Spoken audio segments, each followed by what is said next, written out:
Hey guys, Robot in the Wild here. Today is March 5th, Tuesday, March 5th, and the reason why this date is important is because I am currently up in Idlewild, California, and I just got done at the ranger station, and there is 4 to 5 days of storms moving in, and there's already snow on San Jacinto Peak and on the way up. Last night, I was at mile marker 151, and I bumped into a couple of through hikers. 151 is Highway 79 where you go off to go to Paradise Valley Cafe. One of the through hikers was actually on his way back down. He said that he got to mile marker, or he got up to about 6,400 feet and had to turn around and come back because he was postoling and couldn't go any further. So he was planning on hitching into Cabazon down at the 10 and going around this section and coming back later. This morning I stopped in the ranger station, and a sign that they have up on the wall in the ranger station, which I'll show here in a second, says at 7,500 feet, you're going to need snowshoes.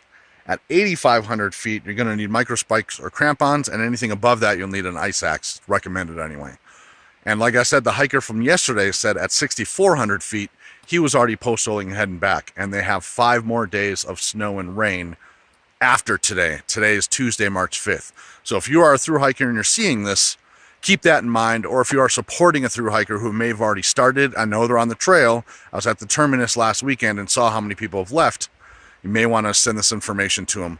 If you have not gotten to Warner Springs yet, or you have not gotten to Mike's place or Mary's place, perhaps now is a good time to take a day or two, a couple zeros, just to let some of the time come by, because the ranger station is not recommending anybody go up over the peak without the proper gear.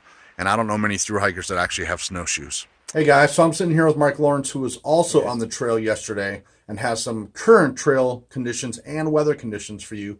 So go ahead, take it away, Mike. All right. We're supposed to talk. Hey guys, and as Robert said, yes, I was on the trail yesterday on the PCT. Yesterday was March 5th, and I thought I'd give you a little bit of information on what I found out from through hikers. I went southbound about 7 miles, so from Sunrise Trailhead, which is mile marker 59.9, southbound to Pioneer Mail and back. So I did a 14-mile day. In there, I did, for some reason, count the through hikers, and I was able to meet and talk to 11 through hikers. So a couple things that they told me that I figure will kind of help you from probably Campo all the way up to that point from what they were saying. And this is, of course, as of March 5th. But even on my little 7-mile each way trip, I saw, I think it was 6 or 7 rivulets, which are temporary little rivers or streams going through. So, of course, you want to check your water report to make sure they're still there or not. But I thought that was great. I mean, literally every mile there was 2 or 3 creeks. And in talking to the hikers, they said that's been that way all the way since Campo, that most of them have not been carrying very much water. Now, you can't count on that, so you want to check the water report and be smart about it. And obviously, as we get later into spring, there's going to be less and less water flowing in the smaller creeks. But that was good. Also, the other major thing I found out was when you're coming northbound from mile marker maybe 37, 38, northbound up the steep hill up to Burnt Rancheria, which is the campground next to Mount Laguna, that as of just a week and a half ago, there was a couple feet of snow and people were post-holing and struggling to get up there. I guess they've since had 2 days of rain, and an older couple that were doing the through hike said that as of just 2 days ago, which would have been maybe March 3rd, there was no snow whatsoever in Mount Laguna. So it rained for 2 days straight and melted all the snow. So just keep that in mind. That's good news. And it's really wet out there, but just keep that in mind. Looking at the short-term weather forecast for the next 4 or 5 days, it looks like at least 2 or 3 days of rain. And one of the days actually showed in Julian and Mount Laguna possible snow. So just keep that in mind too. Depends when you're starting. But I think things are warming up a little bit and things are turning more into rain than snow, which is a good news.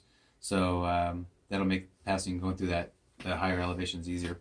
Guys, that is it for this update. We just want to do a really quick update on the weather and the trail conditions for this week. Please stay tuned, because within about the next week, we're going to do our first official video for the 2019 Nobo NOGO through hike. And we're going to talk about a handful of things like what to do when you get to San Diego, how to get to ride to the terminus, where to do resupply, where adventure stores are, where to stay, and things of that nature. So make sure you tune in for that. And subscribe. We'll see you next time.